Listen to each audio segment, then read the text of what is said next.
আসসালামু আলাইকুম। চলে আসলাম চা খাইতাম বাইবারটা নিয়ে বেল্লা। হ্যাঁ বলো। দুবাই দুবাই আমি বলবো না, ঠিক আছে। ওমান বাবাজি হ্যালো এভরিওয়ান, আমরা গ্রাম না অনেকদিন পরে ঈদের পরে সময় পাই না আসলে সবাইকে নিয়ে আড্ডা দেওয়া ভাই না নতুন করে তো এখানে আজকে চলে আসলাম। এখানে আছে আমার আবার মামা, একটা বিড়াল প্রবাসী।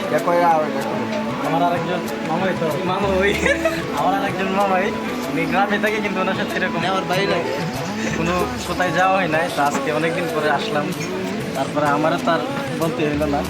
আবার এদিকে আছে একজন, এই যে মামা প্রবাসী, উনি আমার মামা। এখানে আছে দিল ইসলাম, আমার বড় ভাই। এখানে আছে আমার আরেকজন মামা, ওনাকে তো সবাই চিনেন। জি, জি। ব্লগ ভিডিওগুলো খুবই ভালো হয়, তো ওনারা সবাই সাপোর্ট করবেন, ঠিক আছে। খুবই ভালো ভিডিও বানাই। তো আজকের আমাদের গন্তব্য হচ্ছে আমরা আসছি বেলোয়া। এখানে খুবই ভালো চা বানানো হয়। তো আপনারা চাইলে এখানে আসতে পারেন। ভালো থাকবেন সবাই, আল্লাহ হাফেজ।